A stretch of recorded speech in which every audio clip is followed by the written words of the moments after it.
welcome. David Levin here, Raising Your Game Today. This is Tuesday, so we're talking about the mental game of sports and competition. Fridays are for the rest of our lives. This week, I want to talk about the talent trap. What do I mean by that? So, the talent trap is a problem parents and coaches have sometimes in how they go about supporting and encouraging young athletes. So obviously, we see kids with talent. That probably means they enjoy their sport too. We tend to like what we're good at. And so we notice these kids and we single them out for encouragement and support. We say, hey, you're really good at this. We encourage them to keep going and keep working to get better. At some point, it gets more serious, more time, more commitment, more money. Hopefully they're still having fun. And that's all great. And of course, we also know it's not only about talent. They have to also do the work to develop better and better skills, right? They have to work smart, have good coaches, and we support them in all that too. But here's the trap. We see their talent. We see their work. We think that should be enough to get where they want to go. But it's not. They also need a strong mental game. And we know that's true too.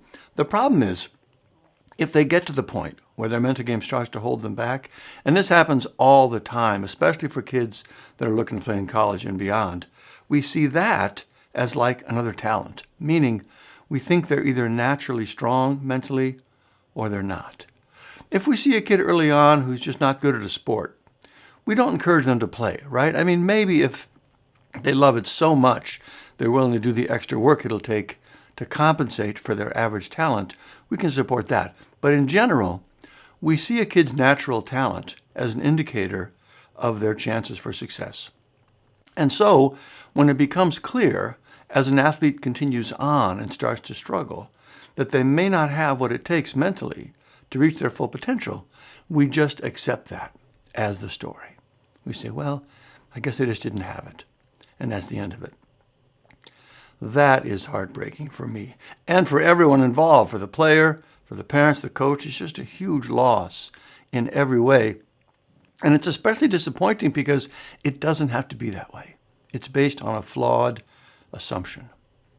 The truth is, the mental game is not a matter of talent. It's a skill that can be developed like any other and needs to be developed in basically any serious athlete. Now, yes, some kids do have a naturally strong mental game compared to others, so you can sort of think of it like a talent at that level.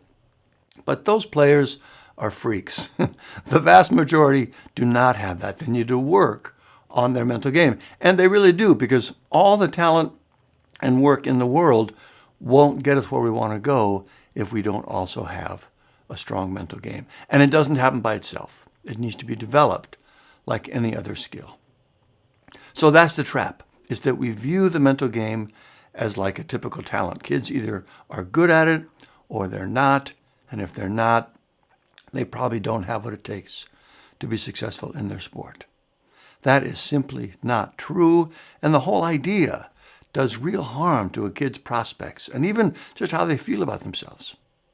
So, okay, you say they need to work on it, not just accept what's naturally there. Great. How do you do that? How do you develop mental game skills? I'm glad you asked. We happen to know a little something about this subject. First, you need a training that focuses on the mechanics of the mental game. What's actually happening in the moments when our game slips, versus just giving suggestions for what you should or shouldn't think and feel in a given moment, which is what most mental game training is about. That's the biggest thing. For that, you need three things. First, help them see for themselves how their inner game works right in those moments. They need to experience and recognize the mechanics at work in their own life. Next, they need to depersonalize the mechanism so they can separate themselves from it, not take it personally, not identify with it. And third, they need to learn practical skills based on that mechanism for how to get control of it. Once they have all that, they need to practice what they've learned in a systematic way until it's basically second nature. At that point, they have the basic tools for mastering their mental game. By the way, that is the process our Raising Your Game Sports Academy training uses. which is why it's so effective. You can learn more about that at raiseyourinnergame.com. But that is the talent trap and how to avoid it. Don't think of the mental game as just another talent that kids either have or they don't. Think of it instead as one more critical skill they need to work on and develop, especially as they move up to higher levels and the pressure increases, and then find a good mental game training that helps them develop the core mental game skills. All right, I hope that was helpful. Let me know if you have any questions. Otherwise, keep up the good work. I'll see you next time.